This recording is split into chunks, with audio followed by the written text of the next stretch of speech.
Hi. When I was walking around this area earlier on today, getting completely lost because I haven't been here for a long time, I realized that it's actually 20 years nearly since I left Manchester and came to London here to Hoxton Square to start working on what was then the first online magazine in the UK, first youth online magazine. When Hoxton Square was a cheap place to have an office, it was kind of, that was why we came here. And I don't know if any of you remember when Hoxton Square there was nothing there really except for a sort of drum and bass club in the basement of one of the buildings playing very loud music. So as I was walking past there today, I kind of hardly recognized it. It was 1996, which is actually the year that Google was founded. I don't think I knew anybody who had a mobile phone at that time, and I think I just bought my first computer, which was a desktop. I don't think really people even had laptops then. But I really loved what I was doing at that time, which was helping to make websites, thinking about the internet in the UK. Even remember trying to persuade Sony PlayStation that they would need a website because it was going to be a thing at that time. And I really loved it, but I didn't really like why I was doing it. So I had this vision, which I'm definitely not the first one, there's been many, to think that technology could do something good, and that's something that somebody should try to do. So I left this area and I went to work, and the last 17 years, I've worked all over the world trying to make that happen, working with nonprofits and technology.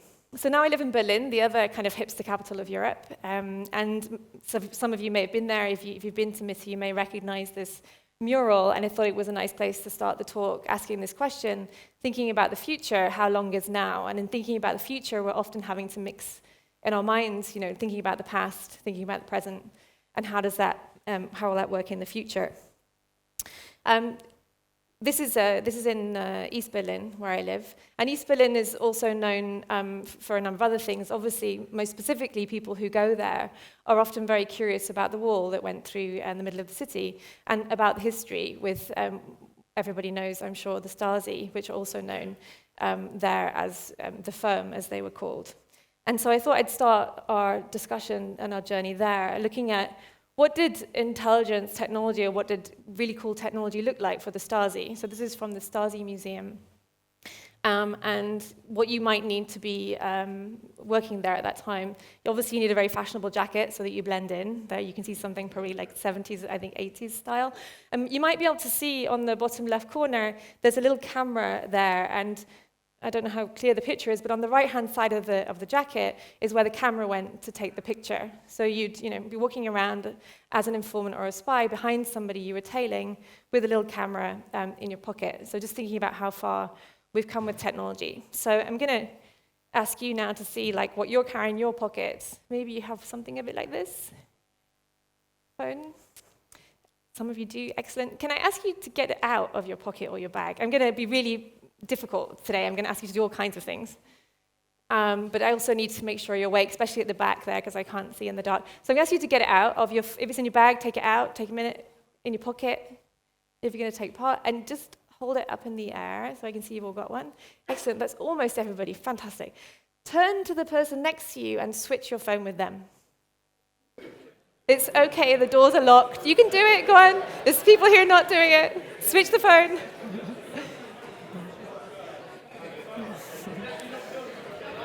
Okay, don't freak out and don't leave, all right? It's okay. So, what do you have in your hand? Just shout out, what do you have? iPhone, Samsung, okay. Very good. Some people are actually currently thinking, I wish I'd put that quick password thing on my phone, because see some people looking already. Okay, so what else have you got in your hands? Just a couple of examples. So it's a phone. An upgrade. You got an upgrade. Very good. What else do you have? A credit card, yeah? What else do you have? Sorry, say again? An Oyster card, yeah? What else is on there? What about the information on the phone, if you were able to open it? There's a camera. The internet. So all your browsing history, maybe your email. A video camera, yeah. Yeah, where you've been, lots of data, right? Starting to get nervous yet? You want your phone back? Okay, you can hand it back, that's fine.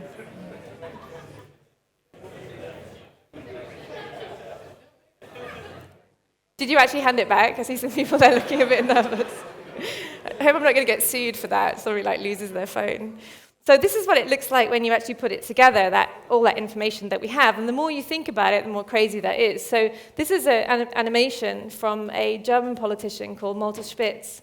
And what he did was he asked the phone companies for his data from his phone to map what they could see about him and where he'd been. And what you can see here is an animation of him moving around the city. So it's his data over, if you have a look at the bottom here, over different months, where he was, what he did. On the right-hand side, you might be able to see the number of incoming calls and outgoing calls he had. So that's what it looks like when you actually put all that stuff together and you watch it constantly. I'm going to ask you to do one more thing, and then I promise you can relax. So how many people have an iPhone? Can you? Great. Okay, I'm going to put that on pause. That's going to work. Yes. No. Back. Right. So quite a few of you have iPhones. Would you be able to do an experiment with me? You can keep your phones this time. It's okay. I don't know if this is going to work, so we're just going to try it. So if you can play along with me, because we just tried it before and it worked really well. Let's see. So if you open your phone, and it's just for you, there's nobody else is going to see it, so don't worry. If you open your phone, you go to your settings. There's enough people doing it, I think. And if you go to your privacy settings, just put your hand up if you're with me, because I can't see where you... Yeah, great, perfect, thank you. And then can you see something called location services? And are they on? Great. And if you go down, I think you'll see the applications that can access your location services. Can you see that? Okay, good. Now at the bottom of that, there's something called frequent locations. Just bear with me. Can you see frequent locations on that list? Anybody? System services, thank you. And then you see frequent locations, I think. Right. And when you press on that frequent locations, you see history. I've created massive confusion, which is excellent. Yeah. So some people are with me still. Okay, we're going to ask them in a second. Great. And then you see history, and then you should see a list of cities that you recognize. Excellent, very good. Right, and when you click on one of those cities, what you'll see is some of the places you've been mapped out. Yay, and then when you click on one of those places, you'll see the times that you came and left. Can you see that? So for those of you who don't have one, this is really boring. However, this will turn into something, which is that there should be a load of people near you somewhere right now looking really freaked out. Because we just did it at the back with Dave earlier on, and his response was, when he saw the times, was, oh my God, I can see what time I came and left from work, and apparently I'm always late. So anyway, just to give you some idea of, this data's on your phone, and it's very hard for us to track it, to understand what's there. And you can play with that later, because usually when people open it up, they're quite surprised at what they find, and I can see some people nodding and looking a little bit confused. Okay, so that's pretty weird. However, I'm going to take it to a slightly more serious place for a second. If you're living in the Ukraine, for example, that kind of thing basically sucks. And if you're somebody in particular, like happened last year with the protests in Ukraine in January 2014, and you had your phone on you when you went to a protest, this is the message you got the next day from the government. Dear subscriber, you're registered as a participant in a mass disturbance. Which makes you think very differently about location services. Very handy for us, very funny to see where you have pizza often, where you go for curry, those kinds of things. Probably not so funny if you're a political activist and these kinds of services are used around you. But it's just metadata, right? Just metadata. However, that metadata tells you a lot. What everybody knows now, looking at metadata, is that we were in the same room. And given the fact that I've been an activist for 20 years, that might not be good for you. But let's see. So what happens when you're reading the media? Well, when we read, we're no longer reading alone. Here's a project I'm going to show you very briefly of something that we did at my organization, Tactical Tech. It's called Trackography, and what it does is allows you to see, when you're visiting different media sites around the world, where is my data going when I'm looking at those media sites. And so what you see now is a kind of pre-run animation or infographic where in this particular example, it's Germany, and we're going to look at 4 websites online in Germany, but the map is all around the world. There's 2,500 media sites we mapped. And you'll see when we look at 4 media sources that we're giving away 130 unintended connections, data away to different people. So it's an example, and you see on the map where that goes. You can do this with the UK with the same site. So that's data that we give away to third parties, to companies, and it's also data that we give away when our data travels. So what, basically? What this is showing us a little bit is not just the service providers that we think about, like the person who gives you your phone and so on, but also the data industry behind that. And some of you may even know more about that data industry than I do. You might even work in that data industry. And I think this is one of the things I wanted to start this talk with, is really thinking about this business model that we've gotten ourselves into. Some of the data that's on your phone, for example, you need to have the service work. So the phone needs to know where you are to tell you how to use the map, for example, like Google Maps. But some of the data is just the business model that we've ended up with, where we've decided that it's okay to give our data away in return for free services, and that's the deal we've made. So there are different kinds of people who are interested in this data, though. I really love showing this slide because you hear this ripple of laughter. Some people get it straight away, and some people it just takes a minute. But basically, that's what we saw recently, that companies are not the only people interested in this data. And when you're good at collecting data, and when you're good at sharing it, then other people are interested in it too, especially the government.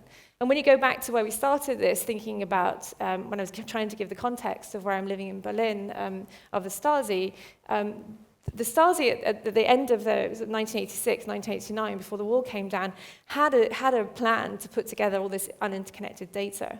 And I think what's interesting about that is their technology wasn't great, as we saw with the groovy jacket at the beginning. They had 260,000 informants living in Eastern Europe at that time, which is 1 in 6 people. You wouldn't need anywhere near that kind of number of people anymore. Even when you look at technology companies, they're not that big.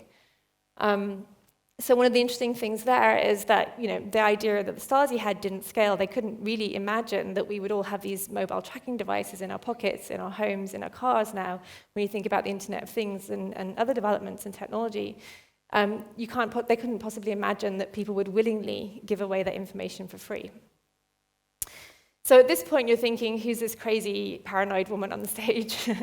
And why is she telling us all this? We live in England, and I have nothing to hide, so I'm okay with this deal. I give away my data, I get free services, that's fine. So I want to take you on a little journey now and also point out a couple of different things that I've been asked to do, which is looking at the trends that are now coming up and how they work. So if we take a little leap now to another place I've been spending some time, which is Silicon Valley, then actually one of the things that how many people here have been to Silicon Valley in the last few years? I'm just curious. So a few people might recognize some of these things good. How many people here have read The Circle, the book, the Dave Eggers book? If you haven't read it, it's a very creepy book about how Silicon Valley is changing and how the environment there works. It looks very futuristic when you read it, but when you go there, it's actually not so much like that. This is from Facebook, the first company to freeze their employees' eggs, women's eggs, clearly. This is a picture from the Google self-driving car, which kind of sped past me when I was there. And this is Google's moon rocket. Everything that's normal. So see if people are still listening. This is the startup that Google recently bought called the Moon Express, and this is the moon rocket that they're building in the background to mine the moon, which, that's Google. By the way, it's just next to the building where they're printing meat as well. I'm serious. This is the NASA Research Center where I was. So I just want to talk about three companies and 3 examples. And these are about the billionaires that we know about. It's about Google and Microsoft and Facebook. So in Google, we used to think that Google's a search engine company, right? I mean, this is the way it's described in the paper as well. Google, search engine company. But Google has a lot more things. Maybe just, what else do they have? So they have email, ads. There's probably loads of people from Google in the audience. I embarrass myself. Translation. So they also own YouTube. What else? Analytics, yeah. But they've also been they've bought nearly 200 companies in the last few years. So what they also own is artificial intelligence companies, which is DeepMind, the UK company that they bought for $500 million. Nest, which are the, Also, they have Dave and another US government company. They are among the first companies in the world that have a quantum computer, sorry. Quantum computer, okay. I think we could go on forever because there are 200 companies, so absolutely. Boston Dynamics, robotic companies, and so on. The point is what are they doing with that one account, all of Google? And what they're doing is joining up all the data and building an artificial intelligence system, which is not me speaking, that's how they describe it as well. And more recently, they've produced something called BMOM. So you can, it will search, this is something that they're experimenting with now, where you search through the data and it pretends to be your mum with the data that it knows, that it has, including the voice, so doing the voiceover.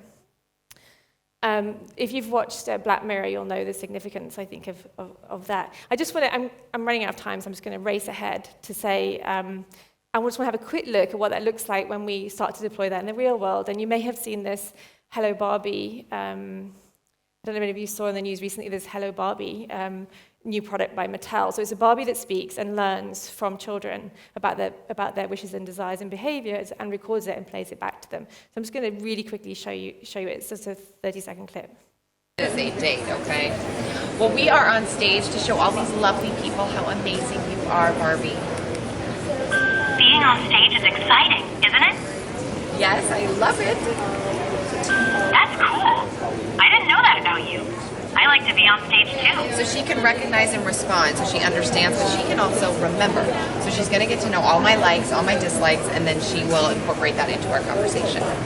Barbie, what should I be when I grow up? Well, you told me you like being on stage, so maybe a dancer? Or a politician? Or how about a dancing politician? I always say, anything is possible. You do. You always say that, so she can remember, just like a real friend. So I don't know if you caught all that, but the end says, so she can remember everything like a real friend, and the woman's asking her, Barbie, who should I be when I grow up? I don't think you have to have a daughter to know why it's creepy to have Barbie doing your career advice. I mean, I think it's like... And I just realized I'm wearing the same jacket, which is really embarrassing. So as Barbie and the woman. So the first thing I want to say, so I'm trying to give you something practical here as well, is that there is a creepiness factor in all this data and technology and artificial intelligence and so on. And people are starting to feel it. And my suspicion and my feeling is that there's going to be a demand for companies who don't abuse that and who take it seriously and who think about the fact that not everybody's comfortable with joining up all this data. So that's the first thing. The second thing I want to do is just have a quick look at another very famous billionaire, Microsoft, Bill Gates, what he's doing right now. So Bill Gates, who's spent a lot of time with the Gates Foundation now, trying to help different things in the developing world, has just invested in the development of a chip that you implant in a woman's body and controls her fertility remotely for 16 years. I'm so glad that I heard men say what, because usually it's women who go, what? You know, why would they do that?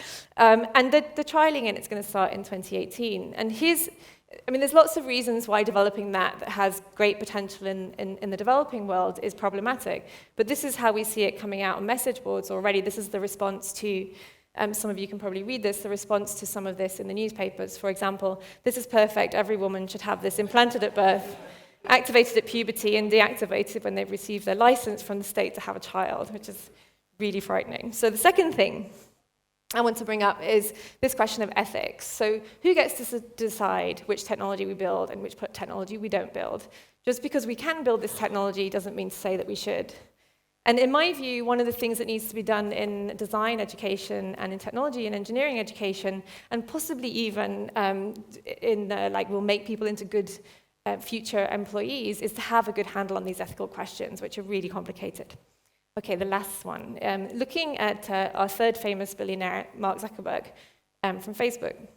This is Mark Zuckerberg's house. He bought, so that's the house in the middle with the black circle. He bought the house to the right. I can't point to it, but you probably see it on the picture. And he bought the 3 houses behind him as well, in order to maintain his privacy. The funny thing is the house on the side there, he paid $14 million for it. I think it's worth about $3.5 million, in order just to get his privacy. And he makes any electrician, engineer, interior designer who go into his house sign an NDA. So that's how he feels about his privacy. And this is where we are right now. This is where we are. We are giving away so much information in return for free services or discounted services. that were willing to go a lot further. This was an article in the New York Times last week about a life insurance company that is basically giving people a discount if they wear a Fitbit. So basically, for a £50 discount and some free Amazon vouchers, people are giving away their information, not only about where they live and what they're doing and so on, but about their heartbeat and their blood pressure and their eating habits and their exercise. So the last thing I want to say on that one, this is my sort of last pointer, is that we're getting to a situation now where privacy is something for the rich and for the elite, and something that people can buy, but discounted services are given to people who are willing to give away their data. And Vodafone and some other companies are trying this right now. So I'm just going to wrap up with a conclusion. So just to say, there are a couple of things that I think will happen now. If I can find my slides, I can even better tell you. So one is this, can we make privacy a unique selling point or respecting people's privacy, a unique selling point in new startup companies? What will be the role of European companies during that time as well? Remember that European companies and European discussions around privacy are much more complicated and much more interesting in a way than in the US, especially because they're often based on a human rights background rather than a consumer background only. And then what will be the sort of joined up thinking from our next billionaires who can do this differently, bring technology to people, but finding ways to do it that navigate some of these difficult questions? Thank you.